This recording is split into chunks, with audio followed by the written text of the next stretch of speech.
Good morning, dear student. Myself Pradeep Sharma. I welcome to all. Please be continue with my explanation. Dear student, हमने आपको पहले कहा था कि आप पूरे चैप्टर को जब आप वीडियो देख लेते हैं तो एक बार उसको ज़रूर चैप्टर को पढ़िएगा, तो आपका जो लर्निंग जो परसेंटेज है वो ज़रूर बढ़ जाएगा।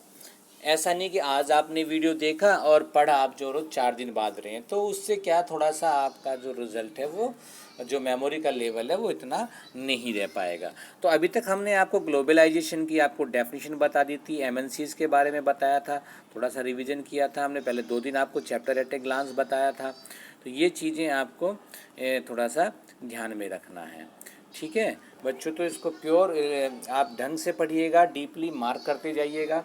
इंट्रोडक्शन पर तो ये तो हमने आपको बता दिया है, नहीं बताया तो और बता देंगे किस प्रकार से होता है। ये सारे सब्जेक्ट अभी आपको हम इसको बताने वाले हैं। तो हमने एमएनसीज़ के बारे में बात की थी, ठीक है। एमएनसी का मल्टीनेशनल कॉरपोरेशंस के बारे में बात की थी, जो दूसरी कंट्रीज़ में अपनी कंपनीज़ को इस्टेब्लिश करते हैं, फैक्ट्रीज़ है या अपने ऑफिसेज हैं। हमने ये आपको बता दिया था, due to the globalisation, due to the development of the communication system and the transportation system, nowadays all over the world become a village, like a village, एक टेरिटरी की तरह बन गया। और कहीं पे भी कुछ भी प्रोडक्शन होता है वो आप तक पहुंच जाता है। आपका प्रोडक्शन भी अगर इस क्वालिटी का, अच्छी क्वालिटी का है, यूनिक है, तो वो भी दूसरी कंट्रीज़ में आराम से आप सेल कर सकते हैं। जो भी आपका सरप्लस है आप सेल कर सकते हैं। तो आज की डेट में इतना बड़ा मार्केट खुला हुआ है। अब इसकी बात कर रहे थे कि पूरी ये इंडस्ट्रीज़ ही लगाते हैं या कुछ और भी करते हैं, इसके बारे में हम थोड़ा सा बात करना चाहेंगे। थोड़ा सा इस तरीके से और थोड़ा सा बड़ा कर लेते हैं ताकि आपको अच्छे से चमके। अब देखिए थोड़ा सा और नीचे कर लेते हैं। Okay, in this example the MNC is not only selling it's finished product globally. अब एमएनसीज़ के बारे में हमने क्या बताया था कि ये प्रोडक्ट बनाती है, फिर उसको सेल करती हैं डिफरेंट कंट्रीज़ में, कहीं पे प्रोडक्शन यूनिट लगाती है, कहीं पे अपने ऑफिसेज बनाती है। अभी हमने पहले एग्जांपल दिया था। तो ऐसा नहीं कि ये केवल प्रोडक्ट ही सेल करती है पूरी मार्केट में, पूरे वर्ल्ड में, इसका दूसरा भी काम हो सकता है। But more important, the goods and services are produce globally. ये क्या है, गुड्स एंड जो सर्विस प्रोड्यूस ग्लोबली करते हैं। As a result production is organised in the increasingly complex ways. और ये जो प्रोडक्शन किया जाता है कॉम्प्लेक्स वे में किया जाता है। अब कॉम्प्लेक्स वे क्या है थोड़ा सा देखते हैं। The production process is divided into small parts. But जब ये पूरे वर्ल्ड में कोई, मान लिया कोई कंपनी है जिसका करीबन 20-50 देशों में जो गुड्स जो सर्विस जो वो प्रोवाइड कराते हैं। अब ये बताइए क्या उनका प्रोडक्शन क्या एक ही जगह इतना बड़ा हो जाएगा? नहीं होगा। और तो सिस्टम भी थोड़ा चेंज होगा उनका। भाई प्रोडक्शन भारत में भी होना चाहिए, प्रोडक्शन में डिमांड है भारत के लिए, हर डेली उनको डिमांड चाहिए। तो वो मान लिया इंग्लैंड में इंडस्ट्री लगा हुआ, तो इंग्लैंड वाले डेली देंगे उसको, तो बड़ा प्रॉब्लम हो जाएगा। तो इसके कॉम्प्लेक्स प्रोसीजर है, वो कहाँ से कहाँ बनवाते हैं। हमने कहा था एमएनसीज़ का मेन काम क्या है। जब ग्लोबलाइजेशन हुआ तो जहाँ पर जो चीज़ उन्हें सस्ती मिलती है वहाँ पे अपने काम का वो पार्ट वहाँ पे कंप्लीट कराते हैं, ठीक है। जैसे हमने अभी बात किया था, अगर कॉल सेंटर की बात करें, कस्टमर्स को रुझाने की बात करें, कस्टमर्स बढ़ाने की बात करें, तो इंडिया का कॉल सेंटर पूरे वर्ल्ड के जो आपके जो ट्रेडर्स हैं वो यूज़ करते हैं। यहाँ के जो कॉल टेलर हैं, जो कॉल टेल का मतलब जो टेलीकॉलर हैं वो सस्ते मिलते हैं। ऐसी असेंबलिंग के लिए आपको मैक्सिको, डिज़ाइन के लिए अमेरिका, हमने पीछे पहले बताया था आपको। तो ये सारी चीज़ें अपना ध्यान रखेंगे आप। अब वो कॉम्प्लेक्स प्रोसीजर क्या है, ये जटिल प्रोसीजर क्या है। The production procedure divided into small parts में डिवाइड कर दिया जाता है and spread out across the globe. Globe से मतलब अर्थ है, यानी कि डिफरेंट कंट्रीज़ पे, यानी कि काम को छोटे छोटे पार्टों में डिवाइड कर दिया जाता है। जैसे कोई अगर बाइक बन रही है तो बाइक का ठीक है, टायर बनाने की कंपनी को जेके टायर्स को दे दिया, ठीक है, या एमआरएफ को दे दिया, ठीक है, एक्सल बनाने के लिए किसी और कंपनी को दे दिया। इसी प्रकार से जो बाइक के पार्ट्स हैं वो डिफरेंट पार्ट में जहाँ सस्ते बन सकते हैं, ठीक है, जहाँ डिज़ाइनिंग हो वो अलग अलग पार्ट से कराया और असेंबलिंग यूनिट कहीं और पे कर ली। तो वो डिफरेंट, अब देखिए काम बट गया ना आपको, कहीं से कुछ कहीं से कुछ कहीं से कुछ, तो कम कॉम्प्लेक्स हो गया, थोड़ा सा जटिल हो गया, ठीक है। Divided small parts of spread out across the globe. In the above example China provided the advantage of being a chief manufacturing location. अगर चाइना की बिल्कुल सब बात है, चाइना से क्या बताया था आपको, ये सारा सब हमने बता दिया था आपको। एक बार हम थोड़ा सा रिवाइज करा रहे थे ताकि चैप्टर से आप जुड़े रहें। ठीक है, चाइना जो है वहाँ पे मैन्युफैक्चरिंग कॉस्ट जो है बहुत सस्ती पड़ती है। इसी प्रकार से मैक्सिको और ईस्टर्न यूरोप में यूजफुल, जो इसमें बताया था कल हमने आपको, ये for their closeness to the market, ठीक है, वो मार्केट के क्लोजनेस है। In USA and Europe India has highly skilled engineers, India के पास में हाईली स्किल्ड इंजीनियर्स हैं। इंडिया के इंजीनियर पूरे वर्ल्ड में सस्ते मिलते हैं और बढ़िया मिलते हैं। आप मेरी बात समझ सकते हैं। तो ठीक है, who can understand the technical aspects of the production, जो वाकई में इंजीनियर ऐसे हैं कि जो टेक्निकल जो भी संभावनाएं हैं प्रोडक्शन की उसको वो पूरा समझते हैं। It also has educated English speaking youth who can provide customer care service, ठीक है, ये भी इंग्लिश एजुकेटेड जो हमारा यूथ है, जो जवान है, जो अच्छी इंग्लिश बोलता है, तो वो क्या है, कस्टमर केयर सर्विस प्रोवाइड करता है। And all this probably can mean 50 to 60% cost saving of MNCs। इन दोनों कामों से जो ये जो काम बताए हैं, जब ये सारी चीज़ें बताएं कहीं से कुछ कहीं से कुछ, तो इससे जो मैन्युफैक्चरिंग कॉस्ट है 50 to 60% डिक्रीज हो जाता है। अगर 100 रुपये लग रहे हैं तो आपके 40 रुपये में ही आपका माल बन के तैयार मार्केट में आ जाएगा। तो आप बताइएगा, the advantage of spreading out production across the border to the multinational can be truly eminence. वाकई में एक बॉर्डर से दूसरे बॉर्डर में कंट्रीज में अगर अपना माल आप सप्लाई करते हैं तो आप देख सकते हैं किस प्रकार से प्रोडक्शन इंक्रीजिंग हो जाता है। They follow the complex procedure, ठीक है, कॉम्प्लेक्स प्रोसीजर इसीलिए फॉलो करते हैं। आप अगर एक ही जगह मैन्युफैक्चरिंग कराएंगे तो वहाँ का जो लेबर होगा वो अपने हिसाब से तो काम करेगा, सबका रेट एक जैसा होगा। लेकिन आप अभी आप यूपी में कराइए, नोएडा में आप जो है लेबर लीजिएगा, और वही लेबर जो है आप बिहार से लीजिएगा तो बिहार में सस्ती मिलेगी, आपको मिलेगी या नहीं मिलेगी, आप समझिएगा।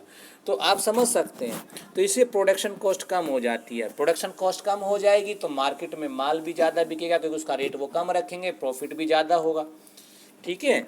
तो आप देख सकते हैं, आप इसको थोड़ा देख सकते हैं। नेक्स्ट है आपका, इसमें थोड़ा दिया लेट्स वर्क दिस आउट, ये थोड़ा सा आप देख लेंगे, यहाँ पे अलग अलग दिया। कंप्लीट द फॉलोइंग स्टेटमेंट, इसको आप पढ़कर एक बार इसको कंप्लीट कर देना और मुझे आप इसे शो कर देना, ठीक है। नेक्स्ट है आपका इंटरलिंकिंग प्रोडक्शन अक्रॉस कंट्रीज। अब एक दूसरे से की जो कंट्री का प्रोडक्शन है वो किस प्रकार से इंटरलिंक होता है, जुड़ता कैसे, उसके बारे में बात करेंगे। In general MNC setup production where it is close to the market. अब मेन चीज़ होता है प्रोडक्शन अक्रॉस द कंट्री कैसे होता है।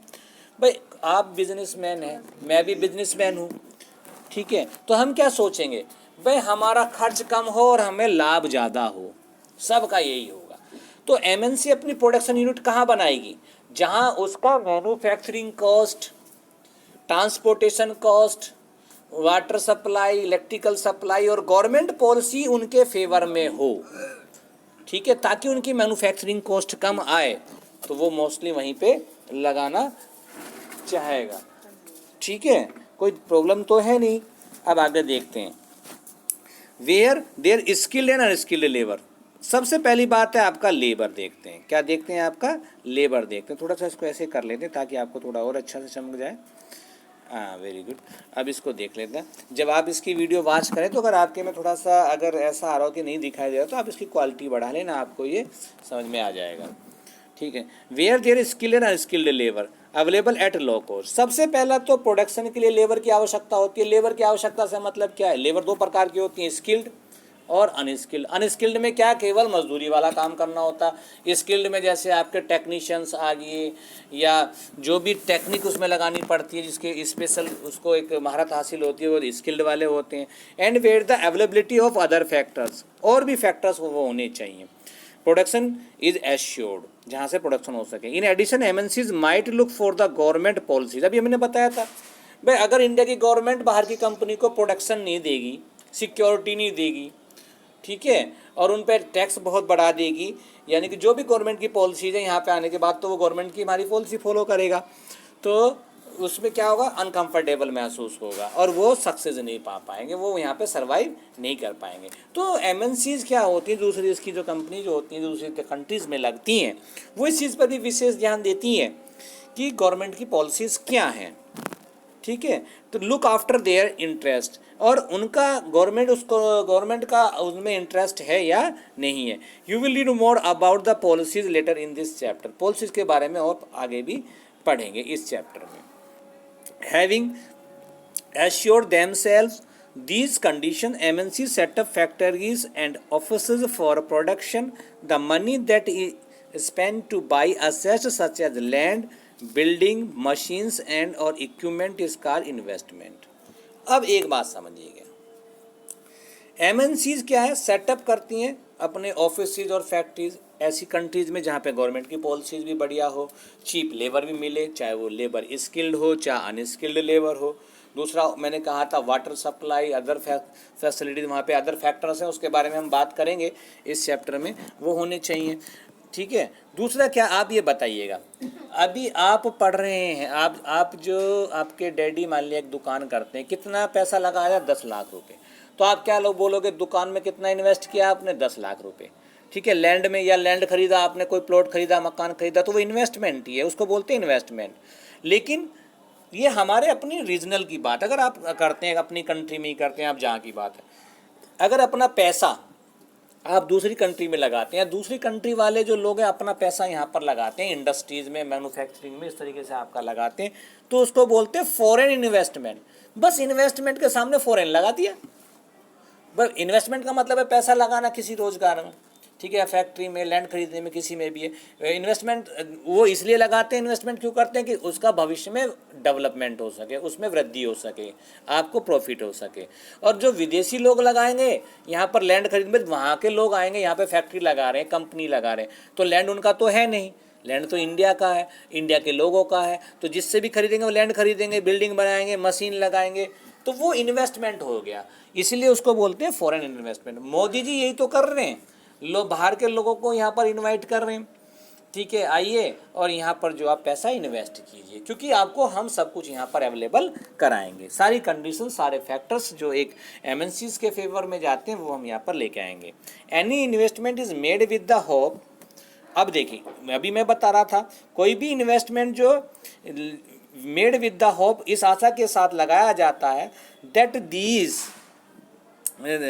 These assets will earn profit, यानी कि जो भी हमने ये इन्वेस्ट किया है, जो भी हमने चीज़ खरीदा है, जो भी वस्तु खरीदी है, जो भी हम काम कर रहे हैं, कि वो भविष्य में हमें लाभ पहुंचाएगा, प्रॉफिट पहुंचाएगा। तो बिल्कुल आप निश्चिंत रहें, इसको वर्ड टू वर्ड आप पढ़ सकते हैं, फॉरेन इन्वेस्टमेंट और इन्वेस्टमेंट को, इसको थोड़ा सा आप ज़रूर देख लें, ठीक है। नेक्स्ट है आपका, इसी में अभी आपका पॉइंट्स बचे हैं। At times MNC set up production jointly with some of local companies of these countries। मान लिया बाहर की कंपनी आई है, क्या बनाना चाहती है, वो मैगी बनाना चाहती है, सपोज करो वो मैगी बनाना चाहती है, मैगी यहाँ पहले से ही चल रहा है, ठीक है, लेकिन उनके पास में मैगी की जो रेसिपी है वो डिफरेंट टाइप की है, सपोज करो, ठीक है, और वो और लजीज टेस्टी होगी, बच्चों को और ज़्यादा लुभाएगी, ठीक है, और उसमें जो है उसका प्रोडक्शन ज़्यादा भी किया जा सकता है। तो वो यहाँ पर क्या, जो पहले मैगी बनाने वाली कंपनी है उससे पहले वो समझौता करेगी, क्योंकि वरना फिर ज़्यादा कंपटीशन होगा। MNC कंपटीशन चाहती नहीं है, बहुत कम चाहती है ताकि प्रॉफिट ज़्यादा हो। तो या तो छोटी छोटी कंपनीज है उनके साथ वो मर्ज हो जाएगी, क्योंकि उन्हें तो पता नहीं हमारा माल कहाँ पर बिकेगा इंडिया में, ठीक है, या कहाँ पर डिमांड ज़्यादा और किस उम्र के लोग ज़्यादा डिमांड करते हैं, तो ये पता नहीं चलेगा, तो वो लोकल आदमियों से पता चलेगा, ठीक है। तो वो या तो उनके साथ कंपनी मर्ज हो जाती है या फिर वो उसको परचेज कर लेती है, ब्रांड उनका रहता है, कंपनी वही रहती है, आप मेरे समझे, कंपनी का नाम उसी का रहेगा लेकिन ब्रांड की क्वालिटी जो उनका कुछ लोग वो चेंज कर देते हैं, बाद में वो पूरा भी चेंज कर देते हैं। तो such as joint production is two fold, उनका चरणों में होता है, टू फोल्ड का मतलब है स्टेप्स, दिमाग में आप इसको स्टेप रखिएगा। फर्स्ट स्टेप क्या, MNC can provide money for the additional investment. अभी क्या ऐसी कंपनी जो है बाहर की आती हैं, तो जो देसी यहाँ पर जो जिस कंट्री में जाती हैं उस कंपनी को पैसा अवेलेबल करा देती हैं एडिशनल, लो भी आप इतना ये प्रोडक्शन में लगाओ और हमारा भी इसमें आपकी साझेदारी होगी। लाइक बाइंग न्यू मशीन्स, जैसे नई मशीन खरीदने में, फॉर फास्टर प्रोडक्शन, ज़्यादा प्रोडक्शन तेज करने में। सेकंड क्या, सेकंड स्टेप क्या, MNC might bring with them latest technology for production, या वो अपने आप यहाँ पर जो लेटेस्ट टेक्नोलॉजी लेके आती है फॉर द प्रोडक्शन। दो चीज़ें हुई, एक तो क्या है वो जो यहाँ की कंपनीज है या यहाँ पर लगाते हैं, या तो वो दूसरी तो लोकल कंपनीज से इन्वेस्टमेंट करती हैं, ठीक है, नई मशीन खरीदने में या नई चीज़ें करने में। दूसरा क्या हुआ, वही अपने साथ ऐसा ना करके वो अपने साथ न्यू टेक्नोलॉजी भी लेके आती हैं। We will shift this factory to another country, it has become expensive हुआ। ये एमएनसीज के बारे में दिया है, आप फोटो देख सकते हैं। यहाँ पे एक बिजनेसमैन है, ये कह रहा है, यहाँ पे लिखा हायर वेक्स, यहाँ पे क्या लिखा है कंडीशन, ठीक है, यहाँ पे लिखा हायर वेक्स का मतलब है ज़्यादा तनख्वाह। यहाँ के जो मजदूर हैं वो सस्ते नहीं रहे, पहले सस्ते थे तो यहाँ प्रोडक्शन हो रहा था। तो जो इन्वेस्टर है, जो फॉरेन इन्वेस्टर है, उन्होंने क्या कहा, अब मैं यहाँ पर प्रोडक्शन ही नहीं करूँगा, मैं दूसरी कंट्रीज़ में करूँगा, क्योंकि यहाँ पे जो है प्रोडक्शन करना क्या हो गया, एक्सपेंसिव हो गया। एग्जाम्पल दिया गया, यानी कि प्रोडक्शन के लिए विदेशी कंपनियों को लुभाने के लिए यहाँ पर हमें इस प्रकार के फैक्टर अब जो है उनको अवेलेबल कराने पड़ेंगे उनके फेवर के, ठीक है। थोड़ा सा इसको आप ध्यान देख लें। तो आज के टॉपिक में डियर स्टूडेंट इसे थोड़ा सा हम क्लियर कर देते हैं, क्योंकि ये पेज आपका तो थोड़ा सा ज़्यादा है, तो इससे आगे का जो है भी है आज तो इतना ही रहने दें, उसके आगे का हम बाद में आपको डिस्कस करेंगे। आई होप कि आपको ये वीडियो समझ में आ रहा होगा, और इस वीडियो को समझने के बाद चाहे आप एक ही पेज पढ़ें, लेकिन अपना टेक्स्ट बुक पढ़ें और क्वेश्चन आंसर्स भी बनाने की कोशिश करें। Thank you, have a nice day.